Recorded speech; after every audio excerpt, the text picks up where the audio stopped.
اعوذ باللہ من الشیطان الرجیم بسم اللہ الرحمن الرحیم۔ سیکنڈ ایئر اسٹوڈنٹس السلام علیکم۔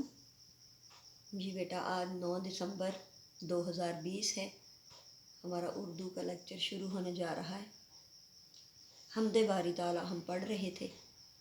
مولانا ظفر علی خان نے اسے لکھا ہے، یعنی شاعر کا نام مولانا ظفر علی خان، نظم کا عنوان حمد۔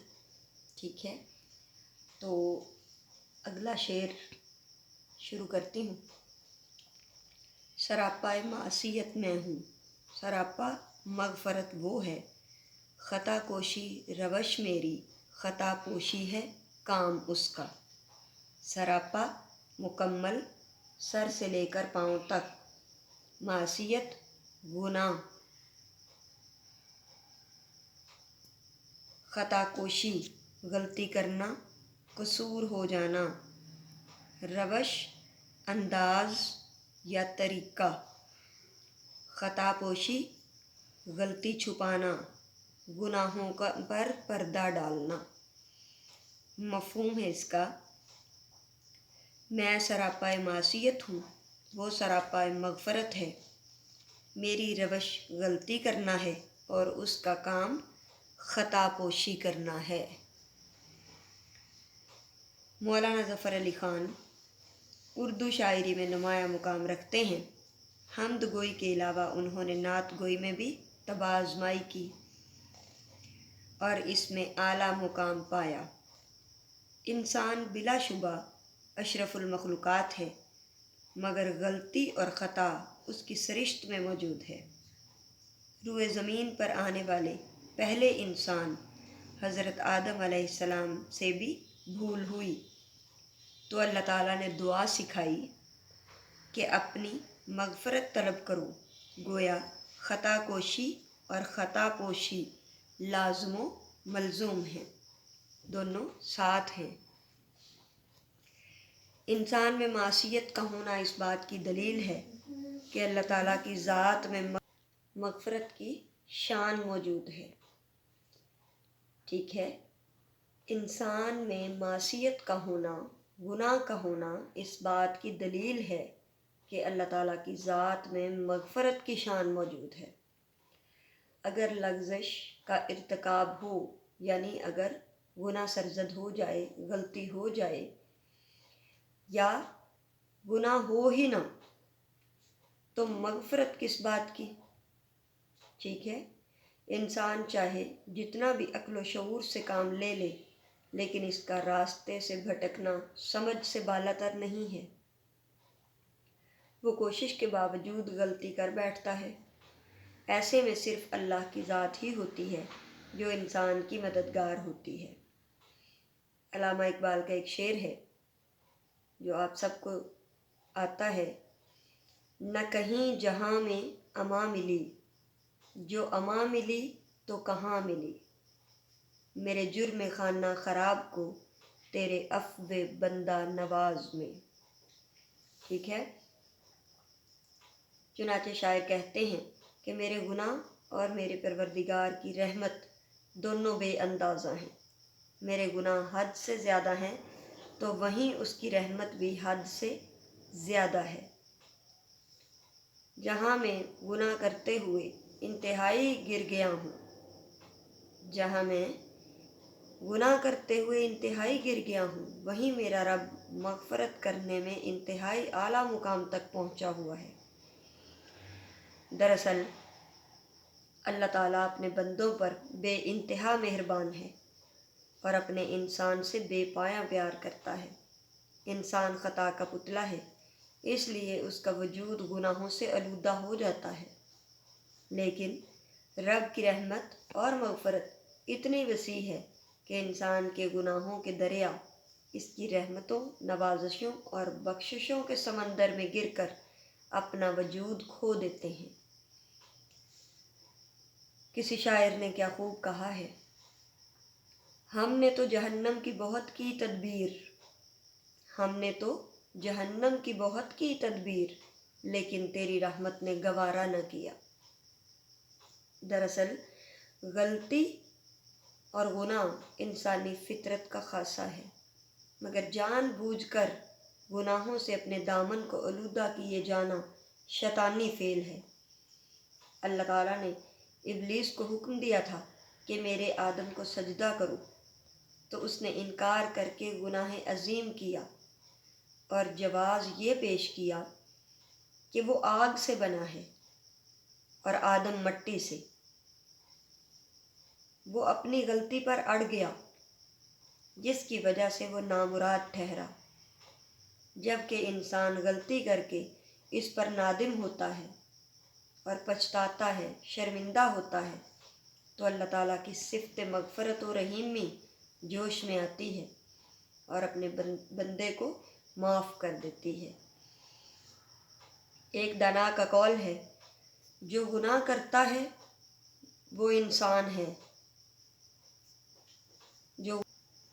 ایک دانا کا قول ہے، جو گناہ کرتا ہے وہ انسان ہے، جو گناہ کر کے اتراتا ہے وہ شیطان ہے، اور جو گناہ کر کے پچھتاتا ہے وہ ولی ہے۔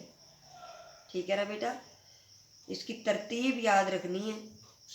جو گناہ کرتا ہے وہ انسان ہے، جو گناہ کر کے اتراتا ہے وہ شیطان ہے، اور جو گناہ کر کے پچھتاتا ہے وہ ولی ہے، کیونکہ پچھتاوا انسان کو دوبارہ گناہ نہیں کرنے دیتا۔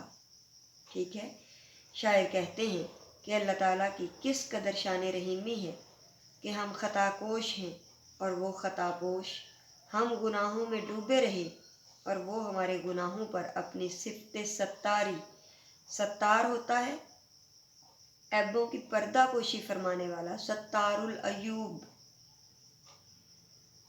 وہ اپنی صفت ستاری سے پردے ڈالتا رہے۔ ٹھیک ہے جی؟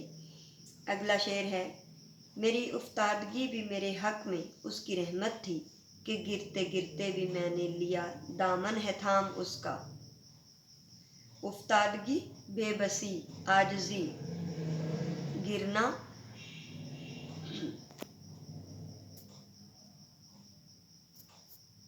رحمت، مہربانی، شفقت، دامن تھامنا، سہارا لینا۔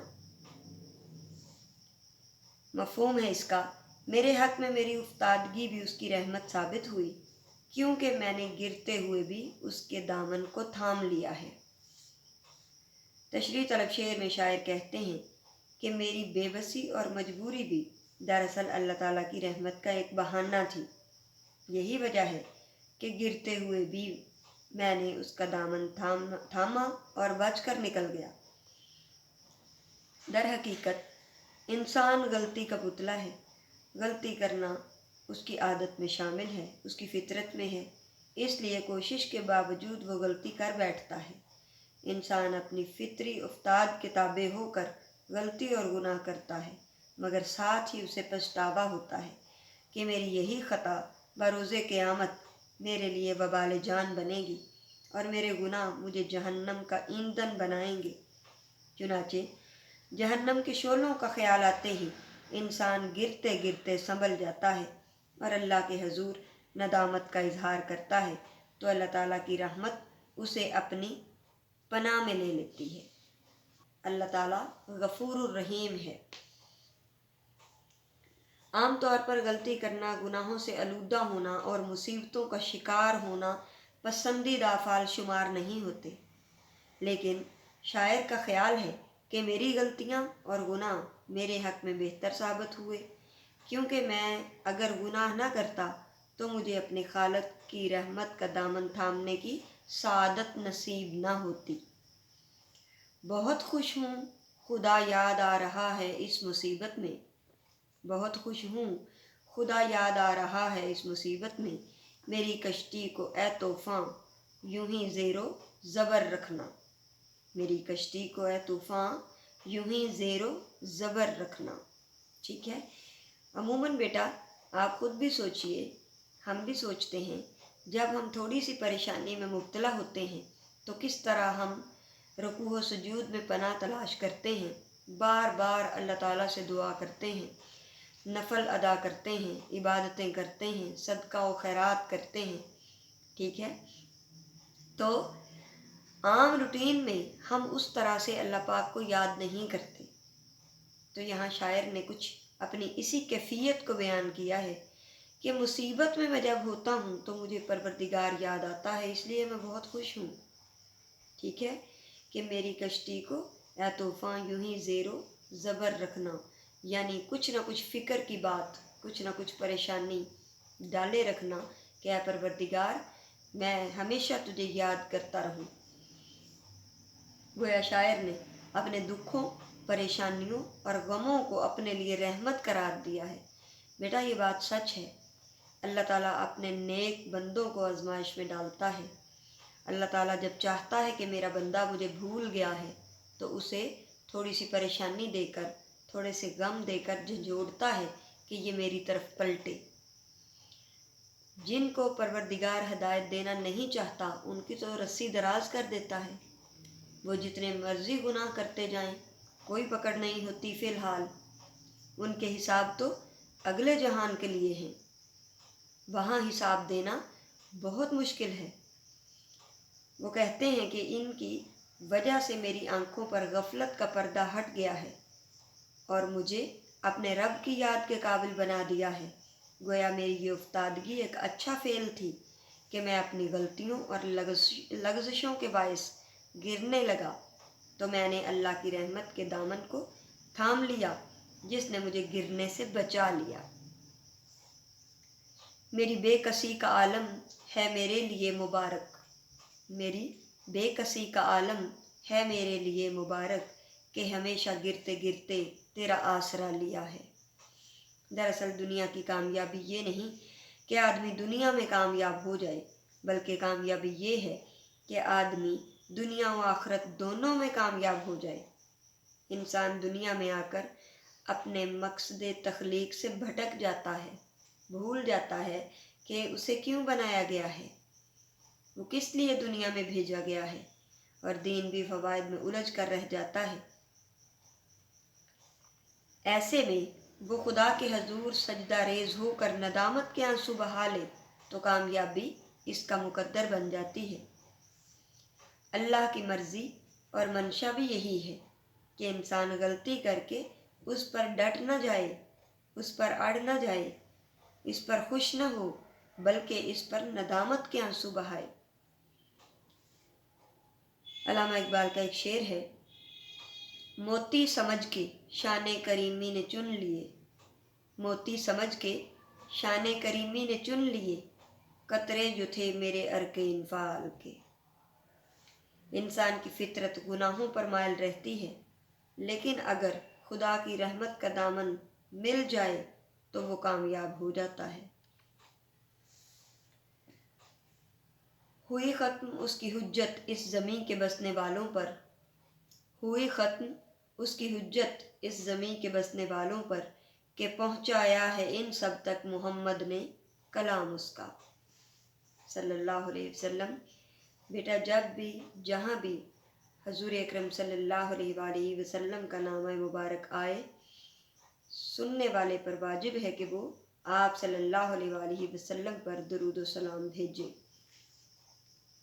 حجت دلیل یا ثبوت، کلام بات پیغام، لیکن یہاں مراد ہے قرآن مجید۔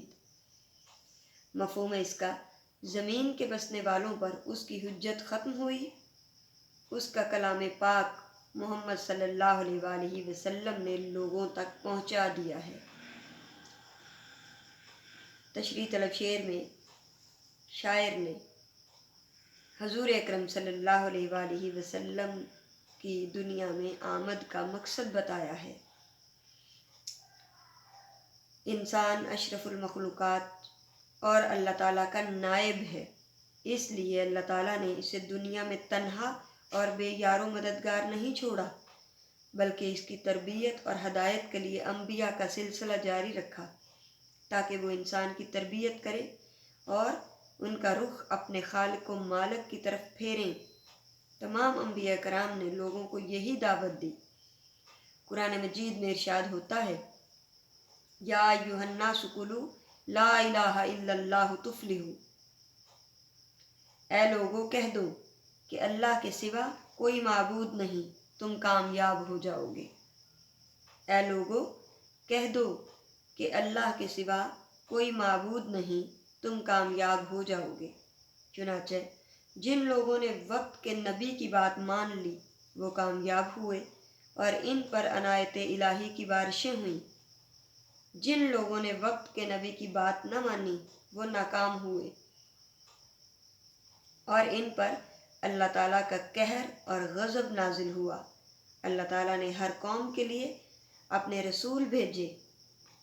ارشاد باری تعالیٰ ہے، وَلَقَدْ بَعَثْنَا فِي كُلِّ أُمَّةٍ رَسُولًا، ہم نے اٹھائے ہیں ہر امت میں رسول، ہم نے اٹھائے ہیں ہر امت میں رسول۔ جی بیٹا، وقت زیادہ ہو رہا ہے، انشاءاللہ کل کے لیکچر میں حوالہ جات کے ساتھ اس سے آگے تشریح کریں گے۔ اللہ حافظ۔